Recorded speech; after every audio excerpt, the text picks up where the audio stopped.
여러분, 안녕하세요. 교통사고 백신 TV 카사고입니다. 민식이법 관련하여 교통사고 백신 TV에서는 도로교통법을 별도로 제작하여 업로드하였고, 전편에서는 특정범죄가중법에 신설된 내용에 따른 처벌관계를 4가지 경우로 나누어 살펴보다가 시간 관계상 피해자의 상해가 경한 경우까지만 살펴보았습니다. 이번 편에서는 피해자의 상해가 중하거나 사망한 경우로서 운전자의 과실이 중하거나 경한 경우로 각 나누어서 처벌이 어떻게 될 것인지를 살펴보겠습니다. 세 번째로, 운전자의 과실은 적은데 스쿨존 내에서 어린이가 죽거나 중상을 입은 경우입니다. 예를 들자면 운전자는 스쿨존 내에서 정상속도로 주행하고 있었는데 무단횡단하는 어린이를 충격하여 어린이가 죽거나 많이 다친 경우입니다. 민식이법 시행 이전에는 이러한 경우 앞서 설명드린 두 사례와는 달리 약식명령보다는 정식 재판이 이루어졌고, 통상 피해자와 충분한 형사합의, 초범인정 등이 참작되면 벌금이나 집행유예가 선고되는 경우가 많았고, 일부는 실형이 선고되기도 하였습니다. 민식이법 시행으로 교특법상 형벌에 하한이 없던 것을 부상사고는 1년 이상으로, 사망사고는 3년 이상으로 각 변경되었습니다. 민식이법 시행 이후에도 시행 전과 절차에 있어서는 동일할 것으로 예상됩니다. 다시 말해서 운전자는 정식 재판을 통해서 형량이 결정될 것이고, 형량의 결정에는 운전자의 부주의 정도, 피해자의 손해에 대한 보상, 다시 말해 형사합의 유무화 정도, 초범 여부 등을 감안하여 법원은 형법 제55조 법률상 감경과 형법 제53조의 장량 감경을 할 것입니다. 우리 형법 제62조에서는 집행유예 요건을 규정하고 있는데, 3년 이하 징역이나 금고 또는 500만원 이하의 벌금의 형을 선고할 경우에는 형법 제51조의 양형의 조건을 참작하여 그 정상에 참작할 만한 사유가 있는 때에는 형의 집행을 유예할 수 있다고 하고 있습니다. 형법의 법률상 감경과 집행유예는 민식이법 시행과 무관하게, 다시 말해 교특법에 의하여 형이 확정되면 집행유예가 되고, 특정범죄가중법에 의하여 형이 확정되면 집행유예가 안 되는 것이 아니라 선고할 형이 결정되면 그 형이 형법 제62조의 집행의 유예 요건에 해당하면 법원은 집행을 유예할 수 있는 것입니다. 따라서 민식이법 시행으로 교특법의 적용을 받던 것이 특정범죄가중법의 적용을 받아 중상 사망의 경우 3년 이상으로 형의 하한이 신설되었지만, 위에서 말씀드린 감경사유가 있다면 민식이법 시행 전과 같이 집행유예가 될 수 있습니다. 다시 말씀드리지만 피해자가 중상 사망이지만 운전자의 과실이 적은 경우이고 형사합의, 초범 등 정상을 참작할 사유가 있는 경우를 전제로 말씀드리는 것입니다.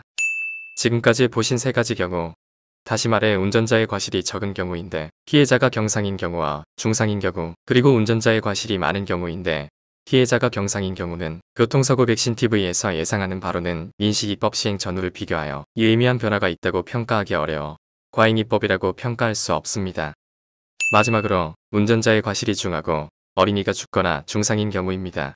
특정범죄가중법의 제5조 13의 신설로 인하여 운전자의 처벌이 명백하게 가중된 부분이 바로 이와 같은 사례이고, 과잉입법인지에 대한 쟁점이 있을 수 있는 지점입니다. 왜냐면 앞서 설명드린 3가지 경우는 민식이법 제정 전후에 유의미한 변화가 없을 것으로 예상되고, 벌금의 상향은 운전자 보험으로 충분하게 리스크를 보장받을 수 있기 때문입니다. 민식이법 이전에는 운전자가 중한과실로 사망사고를 낸 경우에 많아야 1년에서 2년의 실형을 받았습니다. 참고로 교특법상 법정 최고형은 5년입니다. 여러분, 운전자가 현저하게 중한 과실로 스쿨존 내에서 어린이를 사망하게 하거나 중상을 입힌 경우 처벌을 중하게 하는 것이 옳다고 생각하시나요? 아니면 종합보험으로 보상이 충분하게 이루어진다면 민식이법 이전과 동일한 정도의 처벌을 하는 것이 옳다고 생각하시나요? 여러분의 판단에 도움이 되기 위해 특정범죄가중법의 다른 법률 조항을 2개를 소개해드리겠습니다. 도주사고를 규정하고 있는 특정범죄가중법 제5조 23에 의하면 사망은 무기 또는 5년 이상의 징역, 상해는 1년 이상의 유기징역 또는 500만원 이상 3천만원 이하의 벌금에 처한다고 규정하고 있습니다. 민식이법보다 사망의 경우에는 중하고 상해의 경우에는 비슷합니다. 2010년 3월 31일에 개정된 이 법은 당시 민식이법처럼 악법이냐 아니냐는 논란이 지금처럼 있지는 않았고 10년 동안 악법의 논쟁이 없이 유지되고 있습니다. 나아가 경미한 접촉사고였지만 도주하였다고 해서 운전자가 깜빵을 갔다는 이야기도 들은 적이 없습니다. 다음으로 일명 윤창호법으로 불리우는 특정범죄가중법 제5조 11을 보겠습니다.